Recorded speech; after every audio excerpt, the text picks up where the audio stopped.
whether they have ADHD, autism, or dyslexia, etc., has strengths. And that strength should be the foundation of their learning experience. Strength-based model serves as a cornerstone in a neurodiversity paradigm. The neurodivergent individuals, their brains process differently, and we need to change the way we present information to them. What is neurodiversity? What makes the practice neuroaffirming? Join us at the Neurodiversity MENA podcast, where we'll share the answers to all your neurodiversity questions. Whether you're navigating neurodiversity yourself, advocating for a loved one, or looking to make your practice more neuroaffirming, or just curious to learn more, this podcast is for you. Let's shape a world where all brains can thrive. In today's episode, we're diving into neuroaffirming and strength-based approaches and why it's a game changer for neurodivergent individuals. Whether you're a neurodivergent, parent, educator, therapist, or simply struggling with the current approach, this conversation is for you. Today with myself, Kehdy, she, her, joining me, Shija Sapru, and another member of our team, Sona Yusuf. Welcome to Neurodiversity MENA podcast. Hi everyone. As we discussed in the previous episodes, we get a diagnosis from the medical model of disability. And by embracing the social model of disability, we ensure that the neurodivergent individuals can thrive in society. Now, almost always the diagnosis tells us what the child or individual cannot do. But coming from a medical model, the diagnosis focuses on deficits, the challenges the child has, or even the behaviors that you see on the surface. And the recommended approach of intervention is often from a fix-it perspective. We look at the challenges, we keep working on what the child or individual cannot do. And as we emphasize on these challenges, there's something that we ignore here.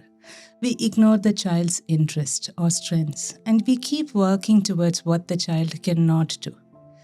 But think about this, the message that you give the child is, let me fix you or you fix yourself. What if, along with the diagnosis, we knew what the areas of strengths or the interest of the child is, or we guide the parents to know, find, or even explore what the child or individual can do? As you mentioned, Shija, the medical model, particularly the pathological approach, tends to emphasize on the deficits rather than the strengths. It often supports neurodivergent individuals through the lens of neurotypicality or neurotypical benchmark, focusing on changing the person or the individual so that the person or the neurodivergent individual can fit into the societal norms or can meet certain expectations, rather than adapting the environment around them. In contrast, the social model shifts the lens towards modifying society and the environment around the individual, without requiring the neurodivergent individuals to alter their authentic selves or to change their selves. Building on this, strength-based model serves as a cornerstone in a neurodiversity paradigm. It's really important and it's central for a neuroaffirming approach. Instead of highlighting what individuals or neurodivergent individuals lack, it recognizes and values their strength, talent, and interests. This model can be applied across all settings, at home, schools, workplaces, colleges, and it reflects a broader cultural shift. It moves us away from the rigid social expectations towards a more inclusive and holistic affirming way of supporting neurodivergent individuals. Hi, this is Sona. That's right, Karen. That can start just from receiving the diagnosis. Professional could guide parents to look for the cues, to identify areas of strength and interest at home. Sadly, this is considered much later in their life when academic hits the wall and they're not able to cope anymore with the academic pressure. Many children with neurodevelopmental delays or conditions are able to manage just fine in early years at school. In primary school, the structure is more often flexible and expectations are lower. There is typical more attention of individualized attention from the teachers. The academics tasks are easier and routines are predictable and social demands are more simpler. As a result, a child may seem just fine, with subtle struggle present beneath the surface. That's sad. Neurodivergent students might survive the primary school by masking. However, when they transition to middle or high school, the demands are increasing sharply. The structure become more complex and the subjects become more abstract, workload intensify, and they need to be more organized with the time management and independent learning as well. At the same time, social dynamics grow more complex and emotionally charged. For some students, this is a tipping point, and academic emotional pressures mount, and difficulties were once manageable become overwhelming. It is often at this age that everything begins to unravel, and the child maybe experience anxiety or a low self-esteem, behavioral issues, or even school refusal, which is really sad. It is only it's considered when a child is feeling really low and breaking down. The educators and professionals may look for other pathways. These alternatives will be like strength-based approaches, vocational pathways, and creative interest-led activities, or entirely different educational ways. However, by this point, a child may already internalize a sense of failure. This reactive approach not only delays the approach, but also can cause unnecessary emotional harm. Had the child's strengths been recognized earlier and nurtured earlier in their life, perhaps even from the beginning of the diagnosis, the trajectory might be very different. Absolutely. 100%. Why, Shija, this is considered much later in life and not as an early intervention? What do you think? I think pretty much after the parents receive a diagnosis, they simply don't have much of a choice there. They're either lost, I think overwhelmed with the amount of information that they receive from the professionals. And I think even in the recommendation list, there are very few options that you get. It is often a recommendation on behaviorism, achieving skills based on neuronormative standards through compliance-based approaches such as ABA, and bare minimum number of hours of speech therapy or an occupational therapy session. Sona, where you recommended something different from this? No, it was the same path. We were recommended 40 hours per week for my son. And pretty the same. 40 hours of compliance-based. Yes. ABA. It's also the same for And us. for you also? Yeah, same for us, Shija. We were recommended as well, like 40 hours. I think it's standard for everyone. And we even tried that, but it didn't work for my child. And I just want to say here one thing also, when you mentioned, Shija, about the minimum number of hours of speech and OT. And we have to also think of something here, because even the speech and the OT, with those minimum required or minimum recommended hours, they can be also compliance-based. So there we go. We're still stuck in this compliance-based approach. So it's really important as well, speech and OT, to follow a different path. Yeah, so even with us, it was pretty much the same. So I think often the aim is to teach neurodivergent children to conform to neurotypical norms, and rather than nurturing their natural communication styles or their sensory needs or their unique ways of engaging with the world around them.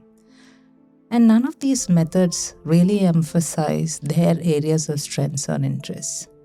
So, but when you think about it, working on the long-term skills require a lot of intervention, and it is much needed too. And that happens often using the support of a speech language pathologist, occupational therapist, or even a special educator, like a learning specialist or a reading specialist. Now, even exploring through expressive arts, music, drama, movement is not even known as an option to many. Personally, we have tried music and it has helped us a lot. But it worked for my child, your child too. So probably because that was an interest to them. Now, the issue isn't that parents don't want to explore these alternatives. It simply aren't made aware to them through the professionals.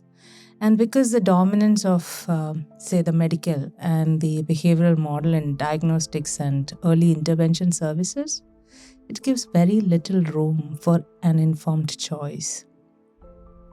Now, look at the school readiness programs. Parents often start these programs just to align with the neuronormative standards of society, because mainstream school is considered the most superior kind of education out there. And hence, the school readiness program is what is the one that is being structured so well to try to fit into the system, fit into the mainstream school. Now, we know that some do well, but not everyone. Now, over time, the kids who are in the mainstream school work with a learning support assistant full-time and try to fit into the needs of the classroom requirements. But as the academic requirements, just like how Sona mentioned, becomes challenging and too much for the child, that's when the parents start to worry about their child. And then they think about their future. And then they think about alternative schooling approaches, unschooling, homeschooling, or even a special school, and sometimes vocational programs for their children. This is true, Shija. And I wanted to say about when you mentioned about we know that some kids do well. Yes, we know some kids do well. And we know also that there are many kids who also mask as well. So, however, in this journey, also, they are losing the most precious years of their lives, right? Without understanding what they really can do, without understanding their strength, their talents, and without supporting their interests as well.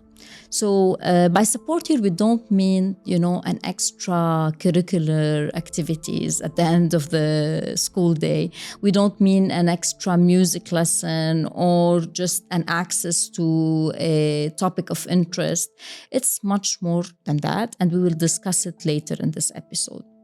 So many children somehow manage, to get through the school. They can survive school, but then they really face struggles in colleges or at workplaces because they have been compliant all those years. They have been masking all those years, and they were trying to fit in the system, and they didn't have any chance, to explore or to understand their talents, their interests, or their passions as well.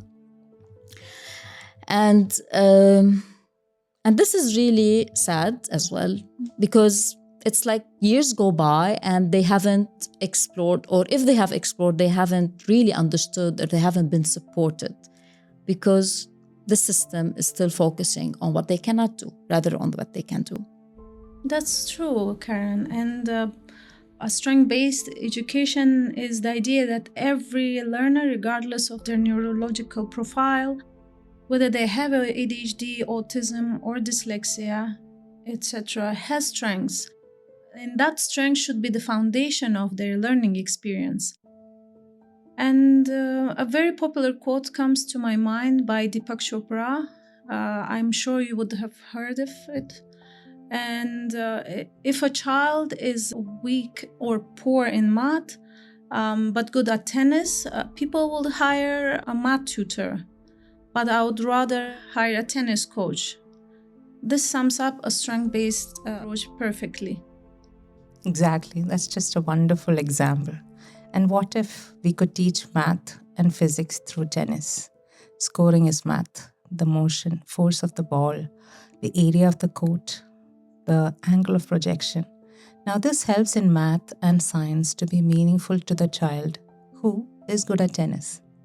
Now, people view strength-based approaches just like how Karen mentioned, that some assume it's an after-school activity, some assume maybe sitting through a music class every day of school is strength-based, and some even assume that having access to an object of interest or activity every day as part of compliance is strength-based.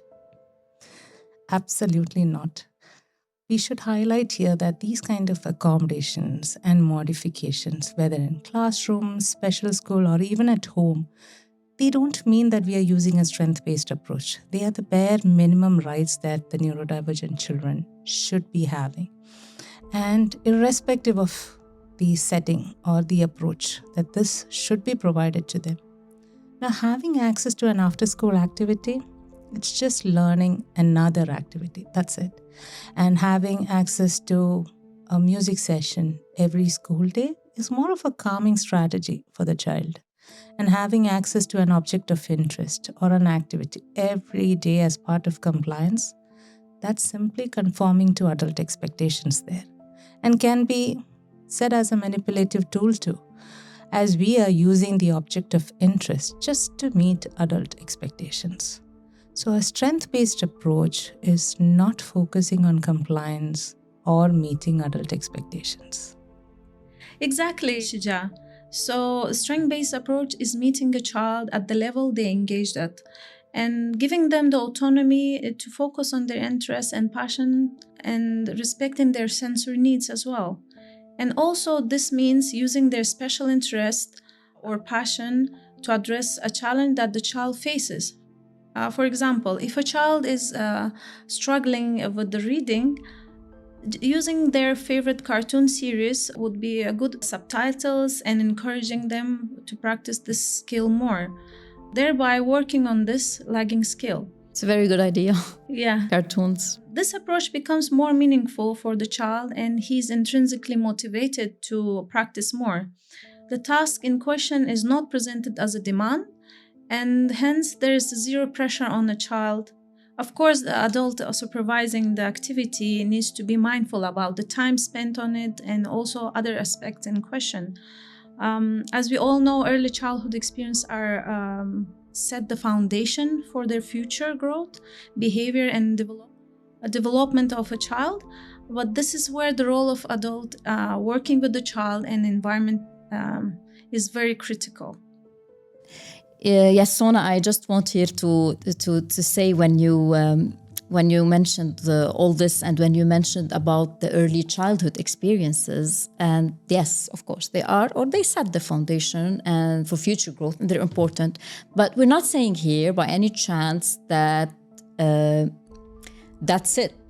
Any parent can start at any time, at any stage, and at any stage in the journey, while navigating this journey, we can work on ourselves as parents, and we can focus on the connection, on the safety and trust, because we always say connection, safety, and trust are the foundation of a healthy relationship with our children.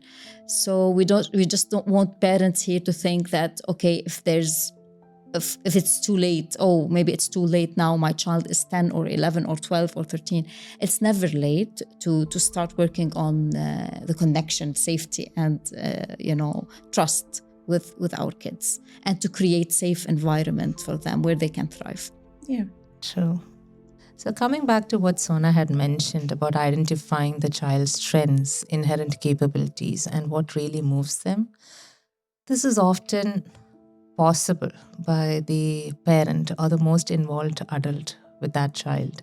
And in many ways, they need to play the role of a very observant detective, I would say. And it may also have to do a lot with conditioning on how these parents were raised, or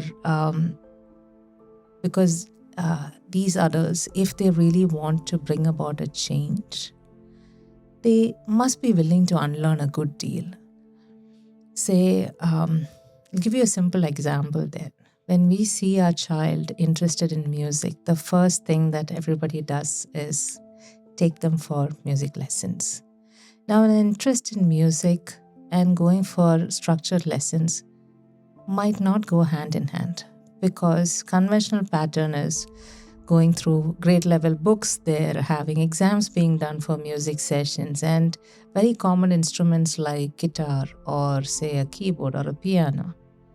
But that interest in music might be playing a simple percussion instrument like hand drums, or a simple wind instrument like a recorder, or might be just simply interested in understanding the theory of music, which might go towards like music writing, music composition, and sometimes it would be the interest in identifying and learning about various kinds of musical instruments.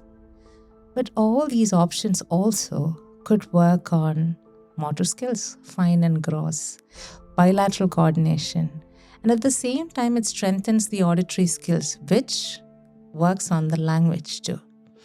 So music being meaningful to the child, it helps the child to make progress in these challenging skills too. Another interest, which is commonly known as an obsession, interest in cars. They need not be even interested in karting or driving, but might like to learn the history of cars, or recognize car models, or maybe understand the science behind the cars. So there's so many ways that you can build on the strengths and interests of the child. Absolutely.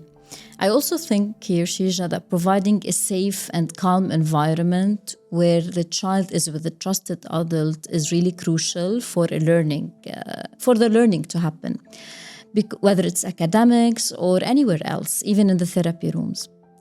Because when the child also is in therapy, or you're working with the child on areas of challenges, psychological safety is a priority. And we always emphasize in this podcast, psychological safety, connection, trust, they're all priorities. Because when we focus on connection with the child, everything else follows.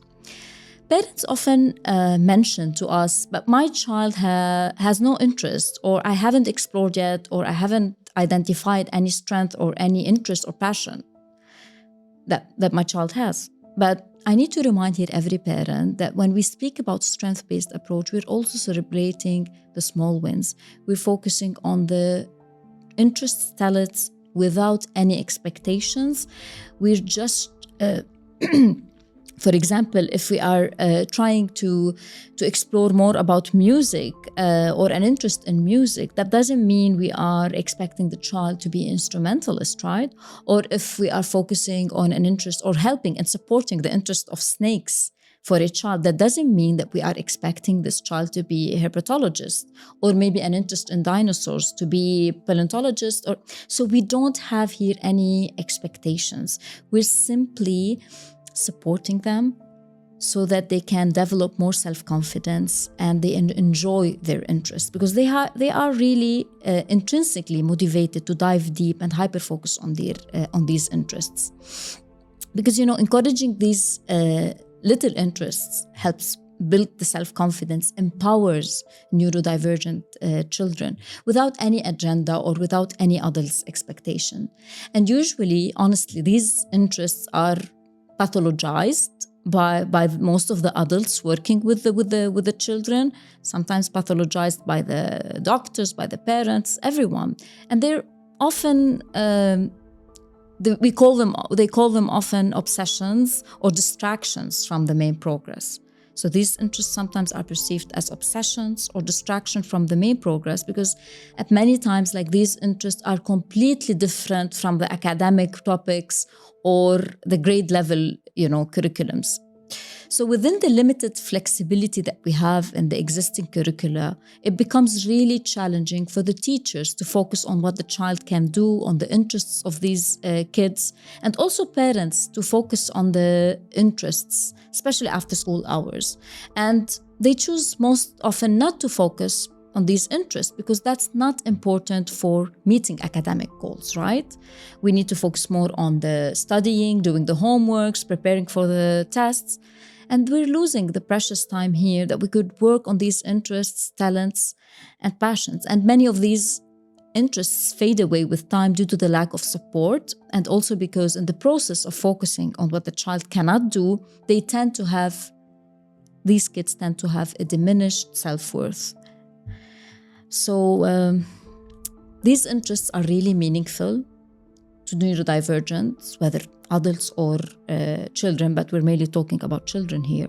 They're intrinsically motivated to hyperfocus and to dive into their special interests, which can help them build connection as well. These interests help our children build connections to the world around them. And this is important for them and for their personal journey. Shija, where do you think we should start from here? Exactly how Sona mentioned earlier. Meet the child where he or she is at, and then we build from there. Now at home, we can try listing out every word, everything that sparks the interest of the child. See which of these can be dived deeper through apps, books, or even other resources. And see which of them can be integrated into the daily routine or activities or even during therapies. Now, these interests, yes, there could be, I would say, savants or high performers or even great thinkers or innovators among these kids. Now, that does not mean that we need to ignore these kind of small level interests. We need to still try and build on those and keep connecting across topics.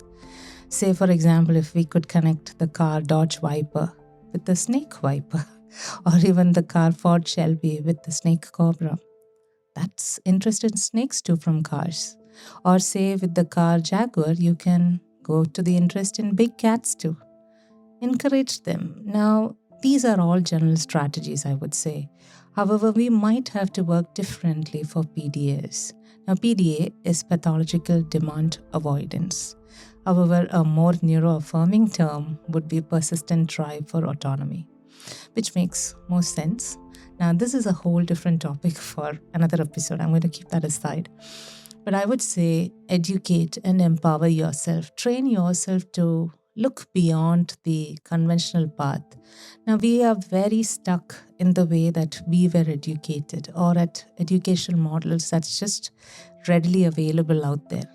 But we know that the neurodivergent individuals, their brains process differently. And we need to change the way we present information to them and accept the way they take in and give out information. So provide support, exposure to varied resources, even if the parents lack information on the topic. Another important aspect is having choices, meaningful choices. This gives autonomy to the child.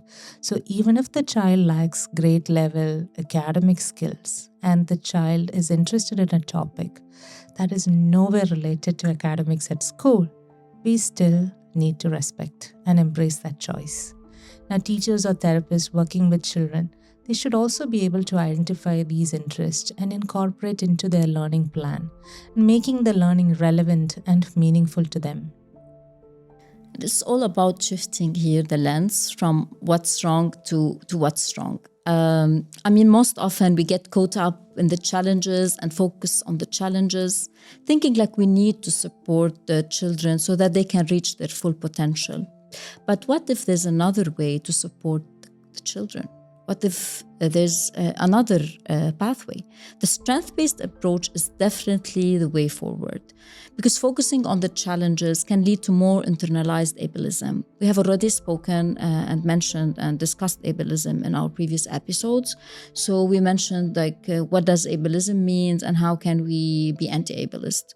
We need to replace this fixing mindset into an empowering mindset. Example I would give here, Shija, since we're talking about the strength-based and these topics, is a dyslexic student who struggles with reading and has an incredible memory maybe for spoken information. He might be encouraged, for example, in a classroom to use audiobooks, verbal storytelling, or maybe video projects instead of written assignments. So this way we're capitalizing on his strength, which is his working memory, right? And which is also for verbal information, because we're using here the working memory for verbal information rather than teaching him the traditional way, which is with books or with written text, thinking that practicing more might help the skill. So we're helping this dyslexic student not by just simply providing an accommodation here, to his need, but also we are helping in capitalizing on his strength, which is the working memory. And we're also here developing his confidence and his motivation by highlighting what he really does well and what he can do. That's right, Karen. And sadly, the current school system is largely built around one-size-fits-all model that doesn't accommodate the diverse ways in which children learn, especially neurodivergent children. The system prioritizes compliance discipline over individual needs.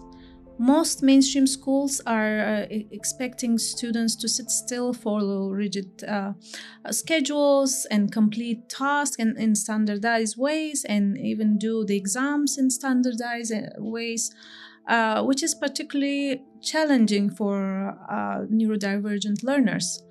And in the current educational model, different learning styles are not considered. The whole system was developed without keeping a neurominority in their mind, and inclusion is only now an afterthought. For example, teaching styles now focuses heavily on verbal and written instructions, which is not easy for neurodivergent kids because they're visual, tactile, and experiential learners. Instead of forcing students to follow neurotypical social norms, the school should accept their natural communication style. And we will pause here for now, for this time being, and we shall continue the conversation in our next episode. You can find us on YouTube, Spotify, Apple Podcast, or wherever you listen to podcasts, and share with your family members or anyone who might like to learn or just really want to talk about it. Check out our website, www.neurodiversitymena.com, and follow us on Instagram, Facebook, Blue Sky, or all of the usual socials that you use. See you next time. Bye. Thank you.